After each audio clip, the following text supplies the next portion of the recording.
Hello दोस्तों, नमस्कार, जय हिंद। कैसे हैं आप सभी लोग? आशा करते हैं अच्छे होंगे, मस्त होंगे, बेहतरीन होंगे। मैं आकाश सर आप सभी का अपने यूट्यूब चैनल स्टडी पॉइंट में स्वागत करता हूं। दोस्तों, आज हम इंडियन पॉलिटी का एक बहुत ही महत्वपूर्ण टॉपिक डिस्कस करने चल रहे हैं, फंडामेंटल राइट्स के बारे में, यानी कि मौलिक अधिकार के बारे में। हम यहाँ पर ये भी डिस्कस करेंगे कि मौलिक अधिकार किसे कहते हैं, मौलिक अधिकार को आपको भारतीय संविधान में क्यों लागू किया गया, और भारत में ऐसे कितने मौलिक अधिकार हैं जो भारतीयों को प्राप्त हैं, ऐसे कितने मौलिक अधिकार हैं जो भारतीयों और विदेशों को यानी विदेशी व्यक्तियों को भी प्राप्त हैं।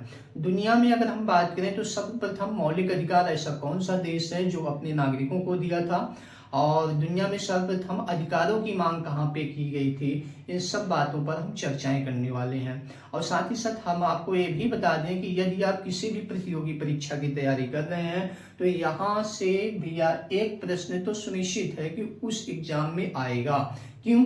क्योंकि भैया इसकी अगर हम बात करें, मौलिक अधिकार की बात की जाए तो एक आयोग का इतना ही फेमस टॉपिक है कि जहाँ से किसी भी प्रतियोगी परीक्षा में, फॉर एग्जाम्पल, चाहे आप एसएससी की तैयारी कर रहे हो, चाहे आप ग्रुप डी की तैयारी कर रहे हो, चाहे रेलवे की बात करें, चाहे यानी एसएससी सीजीएल की बात की जाए भैया, और साथ ही साथ चाहे हम आरओ, एआरओ, पीसीएस, यानी कि अगर हम बात करें ऐसी जितनी भी अन्य प्रतियोगी परीक्षा हैं जहां इंडियन पॉलिटी का जिक्र किया गया है, उसके सिलेबस में इसका जिक्र किया गया है, वहां से अगर हम बात करें तो यहाँ से एक प्रश्न ये आना सुनिश्चित है। ठीक है, इतना महत्वपूर्ण है। यानी कि इंडियन पॉलिटी का कुछ ही ऐसे टॉपिक्स हैं जो आयोग का बहुत ही ज़्यादा फेमस है। यदि आप उन सारे टॉपिक्स को कवर कर लेंगे और अच्छे से तैयार कर लेंगे तो आप कोई भी प्रतियोगी परीक्षा में बैठ सकते हैं आराम से और क्वालिफाई करके आएंगे।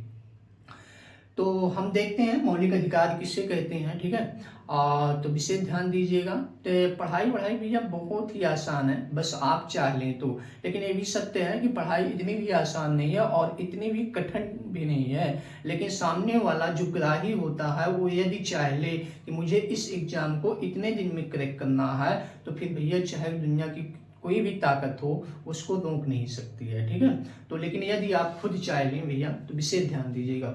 अब आता है, सबसे पहले हम मौलिक अधिकार के बारे में जानते हैं कि मौलिक अधिकार किसे कहते हैं, मौलिक अधिकार का तात्पर्य क्या है। तो हम आपको बताएं, मौलिक अधिकार यानी भैया मौलिक अधिकार का तात्पर्य। ठीक, मौलिक अधिकार का तात्पर्य क्या है? तो यानी कि अगर हम बात करें भैया राजनीतिक आदर्शों, राजनीतिक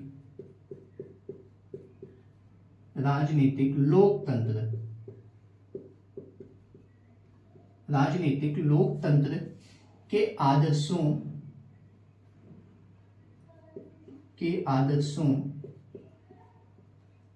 की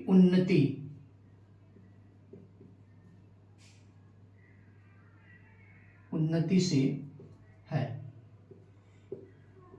यानी कि कभी प्रश्न आ जाए भैया ये मौलिक अधिकार का तात्पर्य क्या होता है, तो राजनीतिक लोकतंत्र के आदर्शों की उन्नति जो होती है उसी को मौलिक अधिकार कहा जाता है। यानी सिंपल शब्दों में अगर हम बात करें तो राजनीतिक लोकतंत्र की स्थापना करना ही क्या कहलाता है भैया? मौलिक अधिकार कहता है। एकदम सरल और सिंपल शब्दों में अगर हम बात करें तो राजनीतिक लोकतंत्र की स्थापना करना ही मौलिक अधिकार कहलाता है। विशेष ध्यान दीजिएगा। इसके अंतर्गत अगर हम बात करें तो ये जो अधिकार है, अर्थात आपका जो मौलिक अधिकार है भैया, ठीक है, मौलिक अधिकार की बात करें तो मौलिक अधिकार देश में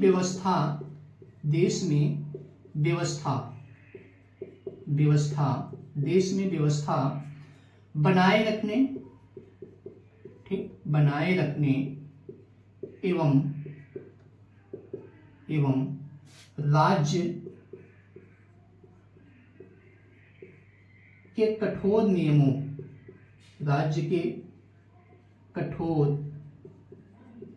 नियमों के खिलाफ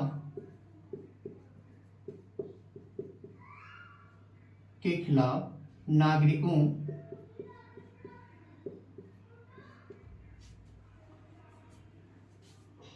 नागरिकों की आजादी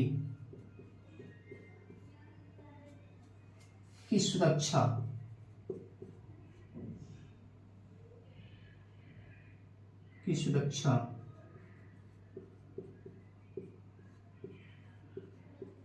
करते हैं। ठीक, यानी कि ये तो लाइन आपको किताबों में मिल जाएगी, ठीक है, लेकिन ये समझ में कैसे आएगा? एकदम सिंपल तरीके है और आसान भाषा में आपको समझाते हैं। पहली बात, आपसे कभी भी प्रश्न पूछिए मौलिक अधिकार का तात्पर्य क्या होता है, तो राजनीतिक लोकतंत्र की स्थापना करना ही मौलिक अधिकार कहलाता है। ये अधिकार जो होती हैं देश की व्यवस्था को बनाए रखने, मतलब यहाँ पर कह रहा है भैया किसी भी देश जो होता है, जहाँ भी मौलिक अधिकार का प्रावधान किया गया होगा, उस देश की व्यवस्थाओं को किस प्रकार से संचालित किया जाएगा उसकी बात की जा रही है भैया। यानी कि नागरिकों के प्रति अगर हम बात करें तो सरकार किस प्रकार से शासन करेंगी। कभी कभी होता है ना, कुछ ऐसे भी कठोर नियम बना दिए जाते हैं किसी भी देश में, ठीक है, तो उस कठोर नियमों से बचना किस प्रकार से है, समझ गए, वो यहाँ पर बात की जा रही है भैया। कहाँ पर? आपके मौलिक अधिकार के अंतर्गत। और मौलिक अधिकार यहाँ पर जैसे आप देख रहे होंगे राज्य शब्द का प्रयोग किया गया है, समझ गए। राज्य में यहाँ पर अगर हम बात करें, राज्य का तात्पर्य किसी, यहाँ पर देश और राज्य दोनों से है। मतलब मेरे कहने का तात्पर्य है कि राज्य शब्द यहाँ पर जो दिया गया है इसका तात्पर्य भैया केंद्र सरकार से भी है और राज्य सरकार से भी है। यदि कभी भी केंद्र सरकार और राज्य सरकार ऐसा कोई भी नियम बना रही है, ऐसा कोई भी कानून बना रही है जो भारत की जनता जो है, यानी कि उस देश की जो नागरिक होती हैं उनके फ्रीडम की बात की जा रही है, आजादी की बात की जा रही है, उस आजादी के खिलाफ नहीं होना चाहिए। मेरे कहने का तात्पर्य है मेरे प्यारे मित्र कि भारत का या भी जहां भी कोई भी मौलिक अधिकार जिस भी संविधान में लागू होगा जिस भी देश में लागू किया गया है, वहां की सरकार ऐसे कोई भी नियम कानून नहीं बना सकती जो वहां की प्रजा है अर्थात वहां की जो जनता है उसके किसी भी आजादी के पर कठोर प्रतिबंध लगा दे, ठीक है, कह लीजिए। तो मेरे समझ गए, तो यानी कि मौलिक अधिकार आशा करते हैं आपको समझ में आया होगा। मेरे कहने का तात्पर्य भैया कि जो आपकी केंद्र सरकार है, ठीक है, और एक राज्य सरकार होती है, और केंद्र सरकार ऐसे कोई भी नियम नहीं बना सकता है जो वहां की नागरिक होंगे, वहां की भैया जो पब्लिक है, ठीक है, वहां की पब्लिक के यानी कि जो आजादी होती है उस आजादी पर प्रतिबंध नहीं लगा सकते। जैसे अगर हम बात करें भैया, आज क्या है, आज आपको जो जितने भी मौलिक आर्टिकल 12 से लेकर आर्टिकल 35 के बीच में जितने भी प्रावधान कर दिए गए हैं, ये भारत में जितने भी नागरिक होते हैं सबको प्राप्त हो जाते हैं। और कुछ ऐसे भी मौलिक अधिकार हैं जो विदेशियों को प्राप्त हैं, लेकिन समझ गए। तो उन जो भारत के नागरिक हैं उन नागरिकों पर किस प्रकार के शासन किया जाएगा। कभी कभी कोई भी राज्य सरकार या केंद्र सरकार जो होती है ऐसे कठोर नियम बना देती है कि किसी भी स्थान पर जाना प्रतिबंध लगा दिया, ठीक है, और यहाँ पर यदि उसमें मौलिक अधिकार का कहीं भी जिक्र किया गया है तो उस कठोर नियम के खिलाफ आप आर्टिकल 32 का प्रयोग करके सुप्रीम कोर्ट में और आर्टिकल 226 का प्रयोग करके आप हाई कोर्ट में अपील कर सकते हैं। और उसके खिलाफ यानी कि अगर हम बात करें भैया कि अपील करने से वो जो आपका न्यायपालिका है वो न्यायपालिका रिट जारी करता है और उस व्यक्ति को यह कहता है कि आप किस बेस पर इस कानून को लगाया गया है, यानी कि बनाया गया है। और जब तक वह संस्था अगर बात करें सरकार सुप्रीम कोर्ट को संतोषजनक बात की जाए उत्तर नहीं दे देता तब तक भैया वह उस नियम के खिलाफ भैया वो लागू नहीं होगा। और फिर साथ ही साथ ये भी होगा यदि अगर नागरिकों को कठोर नियम बना दिए गए तो अगर न्यायपालिका या उचित समझती है, समझिए कहीं ना कहीं उसके मूल अधिकारों का हनन किया जा रहा है, तो उस कानून को शून्य कर सकती है, अर्थात समाप्त कर सकती है। तो मेरी समझिए, तो आशा करते हैं आपको समझ में आया होगा। मौलिक अधिकार का तात्पर्य क्या होता है भैया? मौलिक अधिकार का तात्पर्य है लोकतंत्र की स्थापना करना। एकदम सरल और सिंपल शब्दों में समझ लीजिए। ये देश की जो शासन व्यवस्था होती है, देश की जो व्यवस्था होती है, उसको जो संचालित किया जाता है, उसके लिए बनाया गया है भैया। यानी कि जो राज्य सरकार और केंद्र सरकार द्वारा संचालित किया जाएगा शासन व्यवस्था भैया, तो शासन व्यवस्था जो संचालित राज्य सरकार और केंद्र सरकार ऐसा कोई भी नियम नहीं बना सकती है जो नागरिकों के आजादी के खिलाफ होना चाहिए। बस इतना सिंपल शब्दों में समझ लीजिए, ठीक है। ये आपके प्रश्न में नहीं आएगा। जब आप कहीं ना कहीं भैया इन्हें लिखने को आपको आता है, सब्जेक्टिव एग्जाम से होंगे, जैसे फॉर एग्जाम्पल अगर हम बात करें पीसीएस वगैरह, जब कभी आप भविष्य में देंगे तो वहां पर ये सारी चीजें लिखना आता है, ठीक है। तो विशेष ध्यान दिए। आशा करते हैं समझ में आया होगा। अब प्रश्न यहाँ पर आता है भैया कि विश्व में देखा जाए, विश्व में सर्वप्रथम मूल अधिकारों की मांग कहां पर की गई थी? ठीक है, ऐसा कौन सा देश है जहां पर मूल अधिकारों की मांग की गई? समझिए, विशेष ध्यान दीजिए। या फिर ऐसा कौन सा देश है जब भैया अपने वहां की जनता को मूल अधिकार प्रदान किए गए? ठीक, समझिए। अच्छा, एक मूल अधिकार होता है भैया और एक होता है मौलिक अधिकार, ठीक है। मौलिक अधिकार और मूल अधिकार दोनों एक ही है, तो कंफ्यूज मत होना, समझ गए कि हाँ दोनों अलग अलग है। एक मौलिक कर्तव्य होता है, या फिर कह लीजिए मूल कर्तव्य होता है, वो चीज अलग है। एक मानव अधिकार होता है, मानव अधिकार भी अलग है। लेकिन अगर हम बात करें मूल अधिकार या मौलिक अधिकार, ये अलग है। तीनों चीजें अलग अलग होती हैं। मौलिक अधिकार अलग है, मूल कर्तव्य अलग है भैया, या मौलिक कर्तव्य अलग है, और मानवाधिकार एक अलग है। तीनों अलग अलग चीजें हैं, ठीक है। तो आप कंपेयर मत, कभी कंपेयर कीजिएगा तो दोनों तीनों को एक में मत कर लीजिएगा, दोनों अलग अलग चीजें हैं, ठीक है। अब आता है मूल अधिकार की बात की जाए भैया, तो मूल अधिकार समझ गए, विश्व में सर्वप्रथम, ठीक है, विश्व में सर्वप्रथम कब भैया? 1215 में, ठीक है। कहां पर भैया? 1215 ईस्वी में। इंग्लैंड को सब जानते होंगे बहुत अच्छे तरीके से। इंग्लैंड की राजधानी क्या है भैया? इंग्लैंड की राजधानी है लंदन, ठीक है।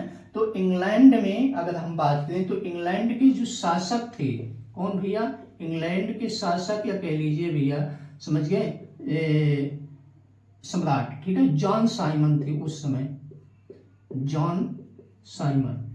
जॉन साइमन द्वारा अगर बात करें भैया, ठीक है, तो इनकी बात करें, जॉन साइमन द्वारा, इनके द्वारा पहली बार अपने जनता को क्या किया गया भैया? अपने जनता को अधिकार प्रदान किया गया, ठीक है।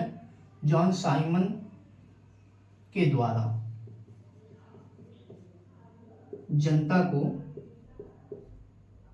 जनता को एक चार्टर के माध्यम से, किसके माध्यम से भैया?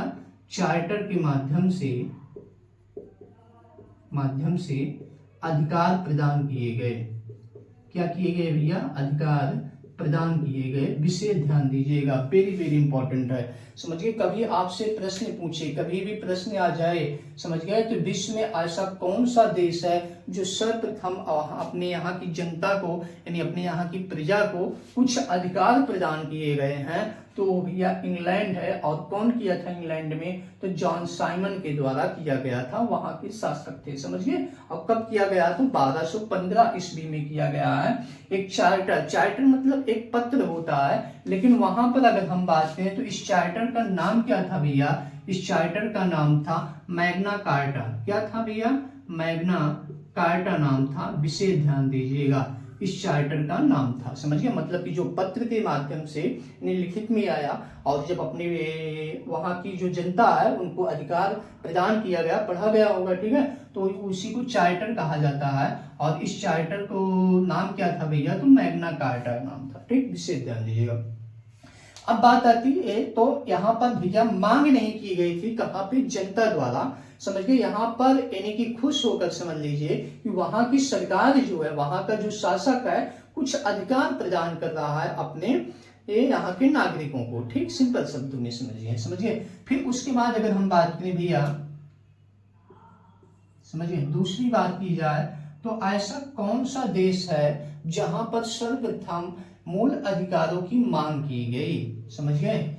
यानी कि विश्व में सर्वप्रथम अधिकार की मांग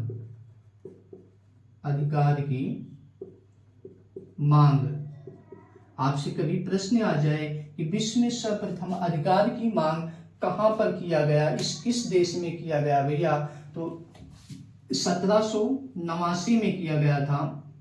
कहां पर भैया? फ्रांस में। कहां पर? फ्रांस में भैया, विशेष ध्यान दीजिए। फ्रांस में ही 1789 में एक क्रांति हुई थी जिसको हम जानते हैं फ्रांस की क्रांति में। ठीक है, तो फ्रांस की क्रांति में भैया ही अधिकार की पहली बार मांग की जा रही है किसी भी देश में, किसी वहां की जनता द्वारा। ठीक है, एक चीज अलग है, यहाँ पर वहां का शासक खुश होकर अपने जनता को कुछ अधिकार प्रदान कर रहा है। यहाँ पर जनता द्वारा मांग नहीं की जा रही है। जैसे कभी आप कुछ खुश हो जाते हैं ना किसी चीज को लेकर, तो आप कुछ दान कर देते हैं, समझ लीजिए उसी प्रकार सेम टू सेम जब यहाँ का शासक जॉन साइमन जो है ये खुश हो गया, और खुश होने के बाद ये क्या किया, अपने यहाँ को जनता को कुछ अधिकार प्रदान कर दिए, और उस अधिकार जो पत्र था उसको चार्टर कहा जाता था। उसी चार्टर का नाम था मैग्ना कार्टा। ठीक है, लेकिन यहाँ पर भैया वहां की जनता द्वारा अधिकार की मांग की जा रही है। समझ गए? तो कभी प्रश्न आ जाए विश्व में सर्वप्रथम अधिकार की मांग कहाँ पे की गई थी, तो फ्रांस में की गई थी। फ्रांस में 1789 में की गई है, और 1789 में एक बहुत ही महत्वपूर्ण क्रांति हुई थी, फ्रांस की क्रांति। ठीक है, और इसी की फ्रांस की क्रांति में एक बहुत ही ज्यादा नारा फेमस हुआ था भैया, उसको कहा जाता है स्वतंत्रता, समानता एवं बंधुता।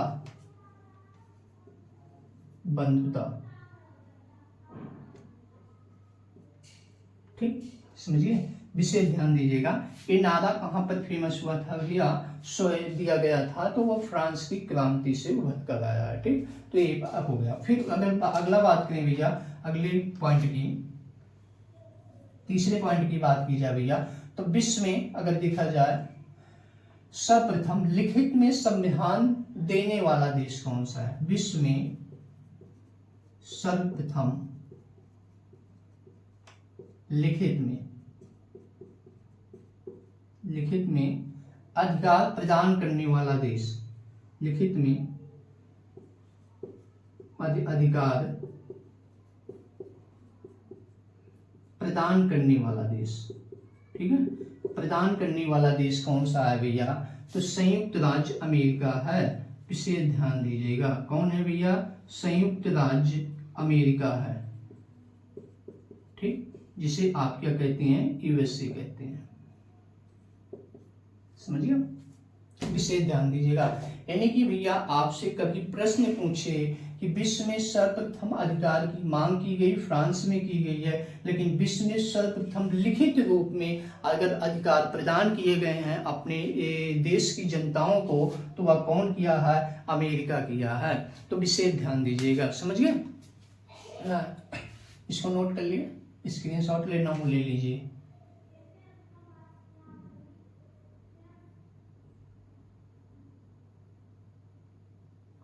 अब क्या हो गया भैया, एक रहा विश्व से संबंधित। समझिए, अब भारत में आते हैं, देखते हैं कि भारत में सर्वप्रथम अधिकार की मांग कब की गई और किस प्रकार से किया गया है भैया, विशेष ध्यान दीजिएगा। यानी कि भारत में अगर हम बात करें भैया, तो भारत में सर्वप्रथम अधिकार की मांग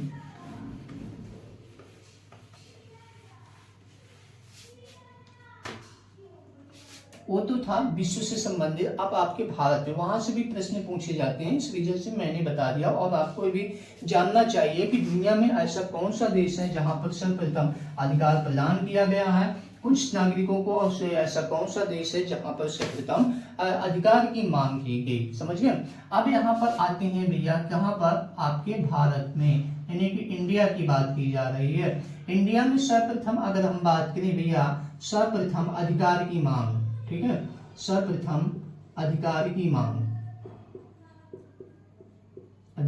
मांग की बात की जाए तो कब किया गया है मेरे प्यारे मित्र, तो यानी कि अगर हम बात करें भैया, ठीक है, तो 1895 में किया गया था। कब किया गया था? 1895 ईस्वी में किया गया है। यहाँ पर विशेष ध्यान दीजिएगा। किसके द्वारा किया गया है? तो विशेष ध्यान दीजिएगा, बहुत फेमस व्यक्ति थे, बाल गंगाधर, ठीक है, बाल गंगाधर तिलक। ठीक, यानी कि कभी प्रश्न आ जाए भारत में सर्वप्रथम अधिकार की मांग कब की गई, तो 1895 में किया गया था। किसके द्वारा किया गया है? तो बाल गंगाधर तिलक द्वारा किया गया है। विशेष ध्यान दीजिए। फिर उसके बाद अगर हम बात करें भैया, समझ गए, उसके बाद बात की जाए तो दूसरा टॉपिक यहाँ पे आता है, यानी कि 1924 में अगर हम बात करें तो 1924 ईस्वी में एक व्यक्ति बहुत फेमस थे, समझिए, पंडित, ठीक है, मोतीलाल नेहरू, समझिए, मोतीलाल नेहरू जी, समझिए। ये मोतीलाल नेहरू वही हैं जो पंडित जवाहरलाल नेहरू थे, उनके पिताजी हैं, ठीक है। इन्होंने क्या किया था? 1923 में, 1 जनवरी 1923 में स्वराज पार्टी की गठन की थी। ये मिलकर और देशबंधु चितरंजन दास थे, ठीक है, दोनों मिलकर उस पार्टी का गठन किए थे। तो 1924 में अगर हम बात करें तो मोतीलाल नेहरू द्वारा क्या किया जा रहा है? भारत में यानी कि अधिकार की मांग की गई थी, ठीक है। लेकिन सर्वप्रथम कहाँ पे किया गया है भैया? तो सर्वप्रथम अगर बात की जाए तो 1895 में किया गया है। विशेष ध्यान दीजिएगा। उसी प्रकार अगर हम बात करें अगला पॉइंट, ठीक है, कि अधिकार की मांग कब की गई भैया, तो यानी कि आपको पता होना चाहिए 1931 में एक अधिवेशन कांग्रेस का हुआ था, ठीक है। 1931 में कांग्रेस का अधिवेशन अधिवेशन मतलब क्या होता है मेरे प्यारे मित्र? अधिवेशन मतलब होता है कि अब एक प्रकार की बैठक होती है जहां पर किसी विशेष मुद्दे पर डिस्कस किया जाता है कि इस प्रॉब्लम्स कोई होती है, ठीक है, उसको कैसे सॉल्व किया जाए, या कोई भी नियम होगा किस प्रकार वहां कि बनाया जाए, समझिए। तो विशेष ध्यान दीजिएगा। अधिवेशन का मतलब एक प्रकार का बैठक होती है, वहां पे चर्चाएं होंगी, सब लोग मिलकर करेंगे और डिस्कस करेंगे, यानी कि डिसीजन लेंगे कि कैसे किस चीज को हम चला सकते हैं, ठीक है। तो कांग्रेस का अधिवेशन हुआ। कांग्रेस वही कांग्रेस है जो वो आज की कांग्रेस है, ठीक है, भारतीय राष्ट्रीय कांग्रेस की बात की जा रही है, समझिए, वही कांग्रेस की बात की। तो इसका एक अधिवेशन हुआ था। कब हुआ था भैया? कराची में हुआ था, ठीक है। वर्तमान में कहां पर हुआ है? कराची। तो वर्तमान में देखा जाए भैया तो ये पाकिस्तान में स्थित है, तो इसको कराची अधिवेशन के नाम से भी जाना जाता है। और यहाँ भैया इस कराची अधिवेशन में बात करें तो अध्यक्ष कौन था? तो अध्यक्ष जो थे भैया सरदार वल्लभ भाई पटेल थे। कौन थे भैया? सरदार वल्लभ भाई पटेल जी थे, यानी कि भैया अगर बात करें सरदार पटेल जी थे। ये भैया कौन? कांग्रेस के अध्यक्ष, हाँ, कराची अधिवेशन में जो हुआ था उसके उस समय अध्यक्ष बनाए गए थे। तो यानी कि कभी प्रश्न आ जाए अधिकार की मांग सर्वप्रथम कांग्रेस द्वारा कब की गई है भैया? तो 1931 में की गई है। किस अधिवेशन में? कराची अधिवेशन में किया गया है। और जब कांग्रेस द्वारा मांग की गई थी उस समय कांग्रेस अधिवेशन का अध्यक्ष कौन था? तो सरदार वल्लभ भाई पटेल जी थे, ठीक। विशेष ध्यान दीजिएगा। आशा करते हैं ये सारी चीजें पता हो गई होगी। फिर उसके बाद ये मांगे चलती रही धीरे धीरे। फिर आपको 1947 में देश आजाद होता है और 1949 में 26 नवंबर 1949 को आपका भारतीय संविधान तैयार होकर यानी पारित किया जा रहा है 284 सदस्यों द्वारा। लेकिन इसको लागू कब किया गया? 1950 में किया गया। अब जब 1950 में आपका संविधान लागू हो जा रहा है भैया, ठीक है, तो उसमें मौलिक अधिकार का प्रावधान किया गया था। तो 1950 में ही मौलिक अधिकार आ गए थे, ठीक है। अब मौलिक अधिकार के अन्य विशेषताओं के बारे में हम जान लेते हैं, विशेष ध्यान दीजिएगा, समझिए। मौलिक अधिकार की बात करें तो आपके संविधान में, ठीक है, संविधान में बात की जाए भैया तो संविधान में ये मौलिक अधिकार का प्रावधान, ठीक है, प्रावधान की बात की जा रही है। संविधान में मौलिक अधिकार, ये क्या लिखें,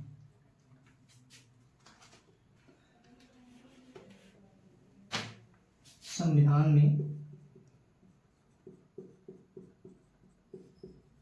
मौलिक मौलिक अधिकार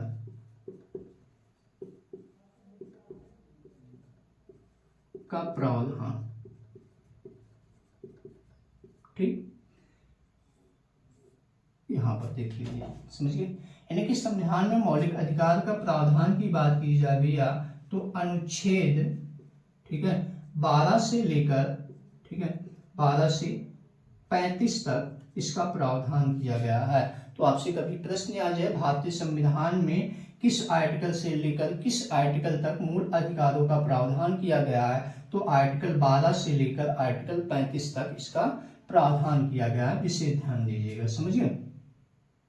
अगर आपसे प्रश्न पूछेगा भाग, ठीक है, यानी कि भाग में अगर बात करें तो भाग कौन सा है भैया, और भाग 3 है, विशेष ध्यान दीजिएगा, समझ गए। इस भाग 3 में ही मूल अधिकारों का प्रावधान किया गया है और इसी भाग 3 को ही क्या कहा जाता है मेरे प्यारे मित्र, यानी कि भारत का मैग्ना कार्टा कहा जाता है।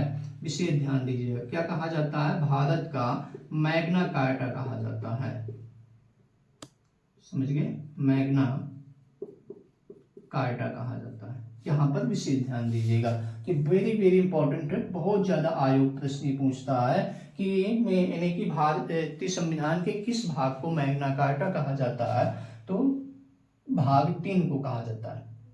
यदि भाग 3 ना ऑप्शन में हो तब मौलिक अधिकार टिक कीजिएगा, ठीक है। तो यानी कि भाग 3 चाहे कह लीजिए चाहे मौलिक अधिकार कह लीजिए, इसी को क्या कहते हैं हम, भारत का मैग्ना कार्टा कहा जाता है। ठीक, तो विशेष ध्यान दीजिएगा, आर्टिकल 12 से लेकर 35 तक इसका प्रावधान किया गया है। ठीक, फिर उसके बाद अगर हम बात करें भैया, अच्छा इसका स्क्रीनशॉट ले लीजिए और उसके बाद इसको मिटा है।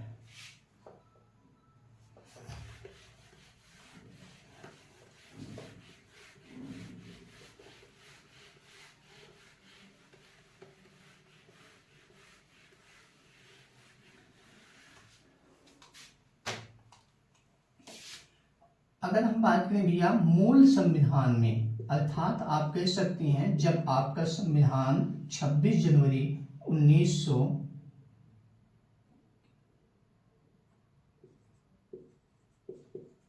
ठीक है, मूल संविधान में अगर बात की जाए भैया, ठीक है, जब आपका 26 जनवरी 1950 को लागू हुआ, उस समय अगर देखा जाए तो मूल संविधान में आपके कितने मौलिक अधिकार थे, तो 7 मौलिक अधिकार थे। कितने थे भैया, 7 मौलिक अधिकार थे, वेरी इंपॉर्टेंट।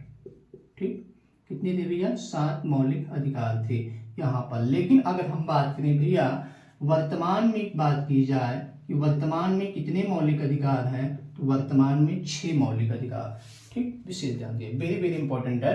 आपसे प्रश्न पूछेगा कि मूल संविधान में कितने मौलिक अधिकार हैं, तो 7 को टिक कीजिएगा, वर्तमान में कितने हैं तो आप इसको टिक करेंगे भैया, 6 मौलिक अधिकार हैं। ठीक है, इन 7 मौलिक अधिकार के नाम जान लेते हैं, और जो 6 मौलिक अधिकार, ऐसा कौन सा मौलिक अधिकार है जिसको हटा दिया गया है उसके बारे में भी जानते हैं। ठीक है, तो यानी कि अगर हम बात करें भैया मौलिक अधिकार, ठीक, मौलिक अधिकार की बात की जाए तो ठीक है, पहला मौलिक अधिकार जो है भैया वह है कौन सा, समता या समानता का मौलिक अधिकार, समानता का अधिकार। ठीक है, इसी को समता का अधिकार भी कहा जाता है, इसी को समानता का अधिकार कहा जाता है। अगर ये बात करें तो ये अनुच्छेद, ठीक है, 14 से लेकर, ठीक है, 18 तक इसका प्रावधान किया गया है। यानी आर्टिकल 14 से लेकर 18 तक वहां पर किसका प्रावधान किया गया है भैया, तो वहां पर समानता का अधिकार का प्रावधान किया गया। उसी प्रकार अगर हम बात करें दूसरा मौलिक अधिकार मेरे प्यारे मित्र, तो दूसरा कौन सा है, दूसरा है स्वतंत्रता का अधिकार। कौन सा है, स्वतंत्रता का अधिकार, स्वतंत्रता का अधिकार। ठीक, यहाँ पर विशेष ध्यान दीजिएगा, किसका प्रावधान किया गया, स्वतंत्रता का अधिकार। ये आर्टिकल की अगर हम बात करें तो ये जो अनुच्छेद, ठीक है, 19 है, अनुच्छेद 19 से लेकर 22 तक इसका प्रावधान किया गया है, समझ गए, किसका भैया, स्वतंत्रता का अधिकार। ठीक, उसी प्रकार अगर हम बात करें तो तीसरा मौलिक अधिकार जो आता है, तीसरा मौलिक अधिकार कौन सा है मेरे प्यारे मित्र, तो शोषण के विरुद्ध, कौन सा है, शोषण के विरुद्ध अधिकार, समझिए कौन सा हो गया भैया, शोषण के विरुद्ध अधिकार, समझ गए, ये मौलिक अधिकार की बात की जाए। इसका अगर हम बात करें तो ये अनुच्छेद कहां से कहां तक इसका प्रावधान किया गया है, तो अनुच्छेद, ठीक है, 23 और 24, 23 एवं 24, समझिए, मतलब 2 आर्टिकल इससे संबंधित है, किससे भैया, शोषण के विरुद्ध के अधिकार से, ठीक। तो यहाँ पर विशेष ध्यान दीजिएगा।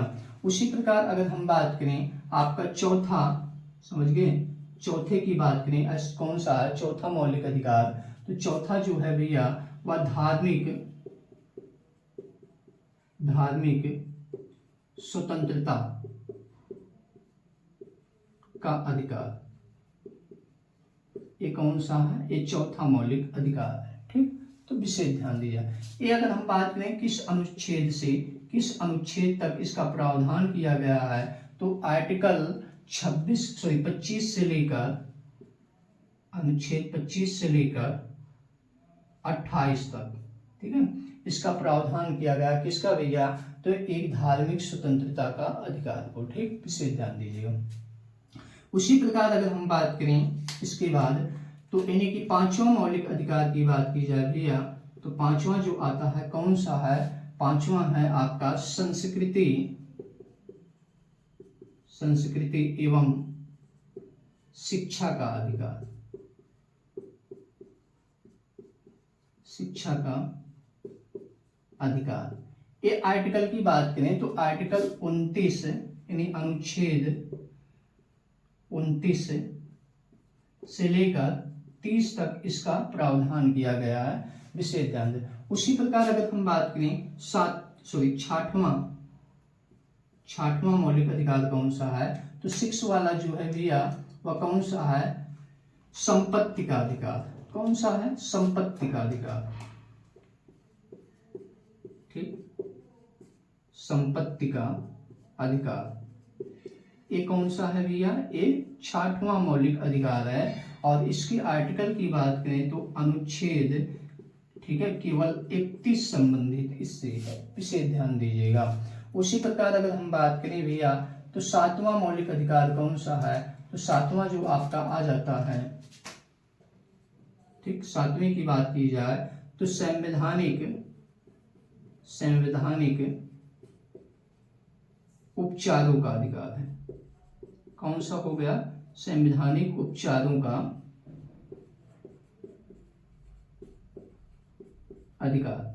ये अनुच्छेद की बात करें तो केवल एक ही अनुच्छेद इससे संबंधित है, कौन सा, अनुच्छेद 32, ठीक, ये संबंधित है। तो ये आपके मूल संविधान में 7 मौलिक अधिकारों का प्रावधान किया गया था, लेकिन मैंने बताया कि वर्तमान में देखा जाए तो कितने हैं, 6 मौलिक अधिकार शामिल हैं, ठीक है। तो ये आपको दिख रहा होगा, संपत्ति का अधिकार जो है, इस संपत्ति को अधिकार की मूल अधिकार की श्रेणी से निकालकर कानूनी अधिकार के रूप में रख दिया गया है। यानी कि अगर हम बात करें भैया, एक संविधान संशोधन किया गया था, ठीक है, कौन सा भैया, संविधान संशोधन की बात की जा रही है, समझ गए, कौन किया गया, संविधान संशोधन कब किया गया था भैया, 1978 में किया गया था, कौन सा, 44वां संविधान संशोधन, यानी कि 44वां संविधान संशोधन किया गया, जिसके तहत संपत्ति के अधिकार को इस श्रेणी से यानी मूल अधिकार की श्रेणी से निकालकर, ठीक है, समझ गए, कानूनी अधिकार के रूप में रख दिया गया है। विशेष ध्यान दीजिएगा, किस अधिकार के रूप में, कानूनी अधिकार के रूप में, ठीक है, यहाँ पर वेरी वेरी इंपॉर्टेंट है, समझ गए। अब आर्टिकल आपसे पूछेगा किस आर्टिकल से संबंधित है, ठीक है, तो आर्टिकल 300 अनुच्छेद 300 ए में रख दिया गया है, ठीक, समझ गए। मतलब आपकी बात करें, संपत्ति का अधिकार जो है इसको समाप्त नहीं किया गया है, बल्कि यहाँ से हटाकर, मूल अधिकार की श्रेणी से हटाकर वह कहाँ पर कानूनी अधिकार की श्रेणी में रख दिया गया। आर्टिकल कौन इससे संबंधित है, तो आर्टिकल 300A संबंधित है। लेकिन किस संविधान संशोधन द्वारा इसको हटाया गया, तो 44वां संविधान संशोधन 1978 के तहत इसको हटाया गया है। विशेष ध्यान दीजिएगा, समझ गए। तो यानी कि वर्तमान में अगर देखा जाए भैया, तो वर्तमान में कौन कौन से मौलिक अधिकार हैं, तो एक समानता का अधिकार है, दूसरा कौन सा आ जाता है, स्वतंत्रता का अधिकार जो आर्टिकल 19 से 22 तक प्रावधान किए गए हैं। तीसरे की बात करें शोषण के विरुद्ध अधिकार जो आर्टिकल 23 से 24 संबंधित है, इससे 2 ही आर्टिकल संबंधित है। उसके बाद चौथा जो आता है धार्मिक स्वतंत्रता का अधिकार आएगा, आर्टिकल 25 से लेकर 28 के बीच में इसका प्रावधान किया गया है। और 5वें अधिकार की बात करें तो संस्कृति एवं शिक्षा का अधिकार है, जो कि भैया संस्कृति एवं शिक्षा का अधिकार है, जो आर्टिकल 29 से लेकर 30 तक इसका प्रावधान किया गया। मतलब कि 2 आर्टिकल इससे संबंधित है। संपत्ति का अधिकार को समाप्ति कर दिया गया, समझ गए। और इन्हीं की 7वां की बात करें तो संवैधानिक उपचारों का अधिकार जो है ये भैया आर्टिकल 32 इससे संबंधित है। ये आपका मूल अधिकार है। तो इन्हीं की 6 ही मूल अधिकार आपके वर्तमान में, ठीक है।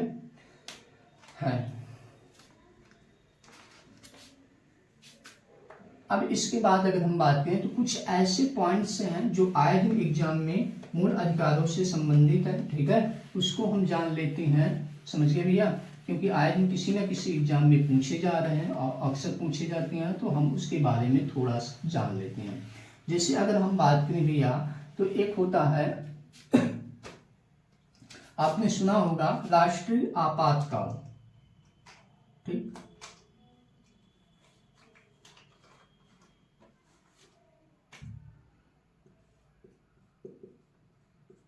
राष्ट्रीय आपातकाल, ठीक। बस समझते चलिए आप थोड़ा सा। राष्ट्रीय आपातकाल की बात की जाए तो भारत में राष्ट्रीय आपातकाल 2 तरीके से लगता है, समझ गए, 3 तरीके से। यानी कि अगर राष्ट्रीय आपातकाल युद्ध या फिर कह लीजिए विदेशी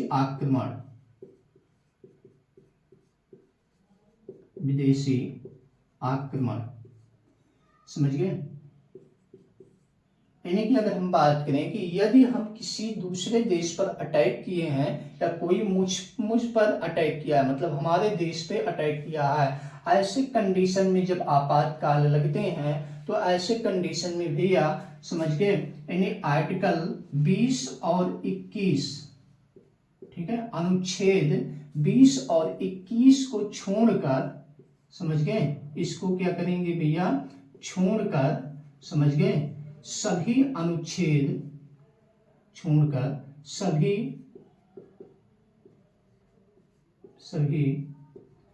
अनुच्छेद स्थगित कर दिए जाते हैं, समझ गए। यानी कि भैया मेरे कहने का तात्पर्य है, जब भारत में युद्ध द्वारा, ठीक है, राष्ट्रीय आपातकाल की घोषणा की गई है या विदेशी आक्रमण, कोई देश मुझ पर आक्रमण किया है या हम किसी अन्य देश पर आक्रमण किए हैं, तो इस कंडीशन में आर्टिकल 20 और 21 को छोड़कर जितने भी आर्टिकल होते हैं उस पर प्रतिबंध लगा दिया जाता है, वो लागू नहीं रहेंगे भारत में। उस दिन क्या करेंगे, वो क्या समाप्त नहीं होगा। प्रतिबंध की बात की रही, समाप्त मतलब उसको सदियों के लिए खत्म कर दिया जा रहा है, खत्म नहीं किया जा रहा है, उसको कुछ दिन के लिए स्थगित कर दिया जा रहा है। कब तक भैया, जब तक आपके देश में राष्ट्रीय आपातकाल लगी रहेगी, यानी नेशनल इमरजेंसी जब तक लगी रहेगी, ठीक है। यहाँ पे ये वर्ड गलत लिखा है,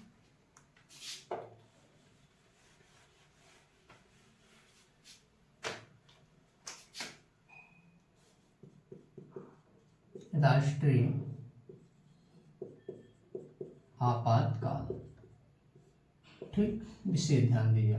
दूसरे की अगर हम बात करें तो दूसरे किस कंडीशन में लगता है, दूसरा एक मान लीजिए सशस्त्र विद्रोह की कंडीशन में लगा हुआ है, जिसको क्या कहते हैं, आंतरिक विद्रोह भी कहा जाता है इसी को। मतलब भारत के अंदर ऐसी कोई भी समस्या आ गई है जिसके कारण से नेशनल इमरजेंसी लगाई गई है भैया, तो इस कंडीशन में अगर देखा जाए तो अनुच्छेद कौन सा भैया, अनुच्छेद 19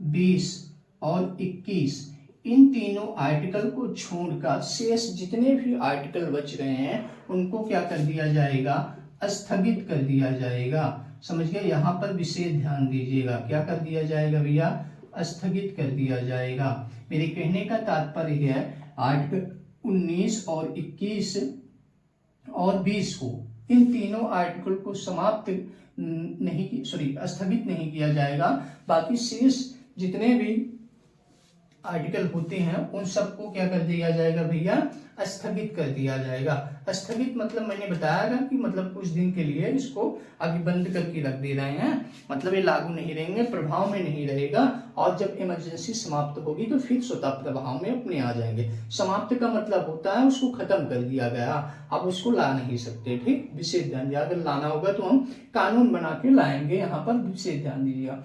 उसी प्रकार अगर हम बात करें भैया जो आपका मूल अधिकार है, ठीक है, मूल अधिकार की प्रकृति कैसी है, ठीक है, यानी कि मौलिक अधिकार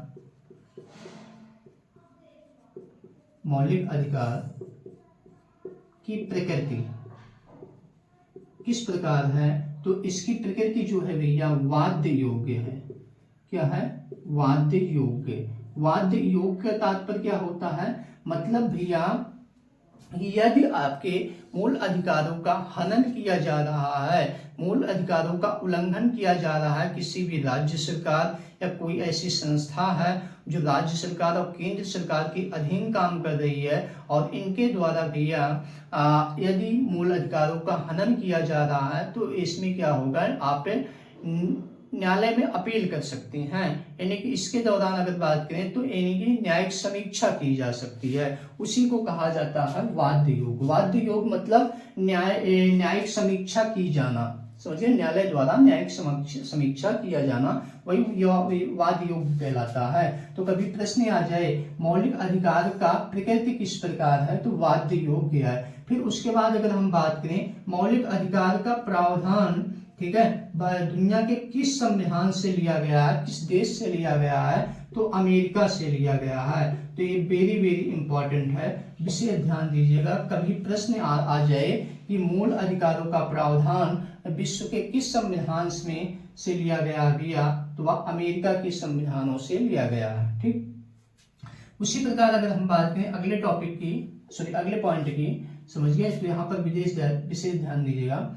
यानी कि कुछ ऐसे, जैसे कि अगर मैंने अभी बताया कि आर्टिकल 12 से लेकर आर्टिकल 35 तक इसका प्रावधान किया गया है, लेकिन इसमें अगर हम बात करें भैया, ठीक है, ऐसे कुछ आर्टिकल ऐसे हैं जो केवल भारतीयों को प्राप्त हैं, ठीक है, और कुछ आर्टिकल ऐसे हैं जो विदेशी व्यक्तियों को भी प्राप्त है। तो पहली बात तो आप यह सुनिश्चित कर लीजिएगा, कभी प्रश्न आ जाए कि मूल अधिकार विदेशी यानी किसको प्राप्त हैं, तो विदेशी और भारतीयों दोनों को प्राप्त हैं, केवल विदेशी को प्राप्त नहीं है। कुछ ऐसे अधिकार से हैं जो केवल और केवल भैया वह केवल भारतीयों को प्राप्त हैं। तो ऐसे कौन से अधिकार हैं, जैसे मान लीजिए अगर हम बात करें, यानी कि केवल भारतीयों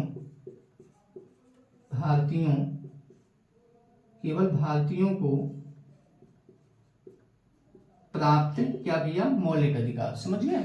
तो यानी की बात में कौन कौन सा आ जाएगा, जैसे आर्टिकल 15, आर्टिकल 16, आर्टिकल 19, आर्टिकल 29 और आर्टिकल 30, ठीक है। एक जो 5 मूल अधिकार हैं, एक केवल और केवल किसको प्राप्त है भैया, तो केवल भारतीयों को प्राप्त है। ठीक, विशेष ध्यान दीजिए। उसी प्रकार अगर हम बात करें अगले पॉइंट में, तो यानी कि विदेशियों को प्राप्त,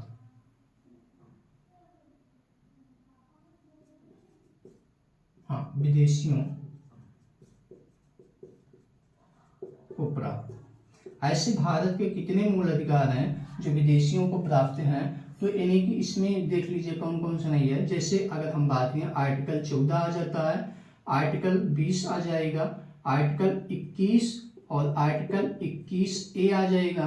ठीक, उसी प्रकार आर्टिकल 24, आर्टिकल 25, आर्टिकल 26, आर्टिकल 27 और आर्टिकल 28।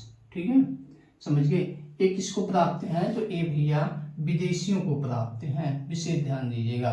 आप यह भी कह सकते हैं कि यानी कि अगर हम बात करें भैया ए भी आर्टिकल जितने भी हैं भारत का कोई भी नागरिक होगा वो सबको प्राप्त है, लेकिन विदेशियों को केवल कितने प्राप्त हैं, तो 14, 20, 21A, 24, 25 और 26, 27 और 28 21 भैया विदेशियों को प्राप्त हैं। ठीक, विशेष ध्यान दीजिएगा।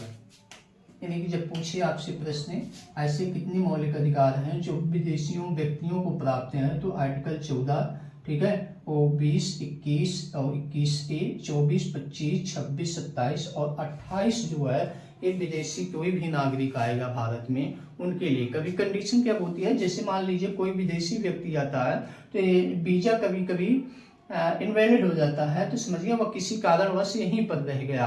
अब उसका वीजा जब तक वैलिड था वो तब तक यहीं पर था, ठीक है। जब लेकिन क्या हुआ उसकी डेट समाप्त हो जाती है, तो डेट समाप्त होने के पहले रिन्यू कराना पड़ता है भैया, और वह किसी कारणवश नहीं करा पाया है, तो अब क्या होगा, वो भारत में रहेगा। अब भारत में जब तक रहेगा भैया तब तक उसको क्या किया जाएगा, एक कुछ मौलिक अधिकार से हैं जो उनको प्रदान करता है। कौन भैया, भारतीय संविधान। समझिए, देखो कितनी बेहतरीन तरीके से बनाया गया है आपके भारतीय संविधान को। यानी कि संविधान एक ऐसी चीज है, जीवन में भैया आप कुछ कीजिए ना मत कीजिए, कोई आप किताब पढ़िए मत पढ़िए, लेकिन आपको संविधान की किताब भैया, संविधान एक बार अवश्य पढ़ना चाहिए। क्यों पढ़ना चाहिए, क्योंकि आपके जीवन में कहीं ना कहीं डायरेक्ट इनडायरेक्ट भैया अप्लाई होते हैं, और आप सोचते हो कि हमें किसी भी प्रकार का इसका कोई काम नहीं है, तो आपको जानना जरूरी है कि आपको कौन से अधिकार प्राप्त हैं, यानी कि कौन से न्यायपालिका को अधिकार प्राप्त हैं, ऐसे कौन से नियम और कानून बनाए गए हैं, ऐसी कौन कौन से नियम बनाए गए हैं जो भारत की शासन व्यवस्था को संचालित किए जाते हैं। तो इन सबको जानना अति आवश्यक है, तो आपको एक बार भारतीय संविधान को अवश्य पढ़ना चाहिए अगर यदि आप भारत के नागरिक हैं तो। समझिए, विशेष ध्यान दीजिएगा। यानी कि इतना बेहतरीन तरीके से भैया ढाला गया है इस संविधान को, समझ गए, कि आप कल्पना नहीं कर सकते हैं। यदि आप जिस दिन संविधान को पढ़ लेंगे तो ऐसा आपको फील होगा कि हम क्या हैं, भारत के बहुत बड़े योग्य व्यक्ति बन चुके हैं। क्यों, क्योंकि आपको वो सारी व्यवस्थाओं के बारे में पता चल गया जिस प्रकार से भारत की एक शासन व्यवस्था को चलाया जा सकता है। समझ गए, यानी कि जब कभी भी कोई भी व्यक्ति आपको किस प्रकार बेवकूफ बनाएगा, यदि आप मुजरिम हैं, किसी भी प्रकार कोई अपराध किए हैं, तो कौन कौन से अधिकार ऐसे हैं जो मुझे प्राप्त हैं, ठीक है। आपको एक पुलिस वाला आकर बेवकूफ बनाकर चला जाता है, 2 थप्पड़ मारकर चला जाता है, गाली देकर चला जाता है, ये सब भैया उसका जो कि नियम और प्रावधान किए गए हैं कि नहीं किए गए, इन सब के बारे में जानना अति आवश्यक है। तो मेरी आपसे केवल एक ही निवेदन है कि आप अपने जीवन में कोई किताब पढ़िएगा या मत पढ़िएगा, लेकिन भारतीय संविधान को एक बार अवश्य पढ़िएगा, कम से कम आप अपने अधिकारों से परिचित हो सकें, आपकी अपने भारत की शासन व्यवस्था के नियमों से परिचित हो सकें कि किस प्रकार भारत की शासन व्यवस्था को संचालित किया जा रहा है, ठीक है। तो विशेष ध्यान दीजिएगा। तो आशा करते हैं यहाँ तक सारी चीज़ों आपकी पता हो गई होगी, ठीक है। अब इसके आगे वाला सेशन हम दूसरे क्लास में लेंगे, समझ गए, क्योंकि भैया टाइम ज़्यादा हो गई, क्लास भी हो गई है, समझ गए। तो अगले वाले नेक्स्ट क्लास में हम मिलते हैं आप लोगों से। अब आशा करते हैं सारे टॉपिक्स आपको समझ में आए होंगे, ठीक है। अगर नहीं समझ में आया, कोई भी भैया चीज़ जो है एक बार पढ़ने से समझ में नहीं आती है, यदि आपकी आईक्यू लेवल उतना अच्छा होना चाहिए तो मेरे प्यारे मित्र तब जाकर समझ में आ सकती है, ठीक है। लेकिन आपका आईक्यू लेवल जब उतना अच्छा नहीं है तो आपको बार बार चीज़ों को पढ़ना पड़ेगा अपने मस्तिष्क में स्टोर करने से। कोई भी व्यक्ति ऐसा जो होता है, बहुत इधर केस में ऐसे व्यक्ति होंगे जो एक बार पढ़ लेंगे और रोबोट की तरह उनको सारी चीज़ें अपने मस्तिष्क में स्टोर हो जाएंगी, ठीक है। लेकिन आप मशीन नहीं हैं, आप एक इंसान हैं, समझ गए, जिसका एक कभी ना कभी अंत हो सकता है, समझ गए। तो विशेष ध्यान दीजिएगा, यहाँ पर आपको केवल एक बार पढ़ने से ना चीज़ें याद हो, तो उसको बार बार रिवाइज कीजिएगा, चीज़ें एकदम आगे चल के भैया एकदम आसान हो जाएंगी, समझ गए। किसी भी कंपैरेटिव एग्जाम की अब बात करें, यानी कि प्रतियोगी परीक्षा की बात की जाए भैया, आप तैयारी कर रहे हैं, समझ गए, और किसी भी प्रतियोगी परीक्षा की तैयारी करते होंगे, उसमें अगर देखा जाए आप 1 से 2 साल समय दे दीजिए, समझ गए, आप उस एग्जाम को अपने कदमों में झुका सकते हैं भैया, अपने लक्ष्य की प्राप्ति कर सकते हैं। तो आशा करते हैं ये सेशन आपको समझ में आया होगा। ठीक है, तो मिलते हैं अगली क्लास में। समझ गए। यदि आपको सेशन अच्छा लगा हो तो आपसे केवल एक ही निवेदन है कि आप चैनल पे नए हैं तो आप चैनल को सब्सक्राइब कर लीजिएगा, और वीडियो अच्छी लगी हो, समझ गए, ये सेशन अच्छा लगा होगा तो लाइक कीजिएगा और शेयर कीजिएगा अपने दोस्तों में जो प्रतियोगी परीक्षा की तैयारी कर रहे हैं, तो विशेष ध्यान दीजिएगा। समझिए, केवल आपसे भैया एक ही निवेदन है, चैनल को प्लीज़ सब्सक्राइब कर लीजिएगा, ताकि मैं ऐसी कोई भी ऐसी वीडियो लेकर आऊँ। समझिए, तो वैसे तो समय बहुत कम ही मिलता है क्योंकि मैं भी पढ़ाता हूँ, अमेठी से बिलोंग करता हूँ, तो अमेठी में कोचिंग है प्रखर एकेडमी, वहाँ मैंने पढ़ाते हैं। और जब मुझे कोई भी समय मिल जाता है थोड़ा भी, तो मैं जितने भी महत्वपूर्ण टॉपिक्स हैं उसको हम सोचता हूँ क्या करते हैं भैया, आपको बीच में प्रेजेंट कर दें, यानी कि ताकि आपकी किसी भी प्रतियोगी परीक्षा में लाभ मिल सके। ठीक है, तो विशेष ध्यान दीजिएगा। तो केवल एक ही निवेदन है, आप मेरी चैनल को सब्सक्राइब कीजिएगा, अपने दोस्तों में शेयर कीजिएगा। ठीक, धन्यवाद, जय हिंद।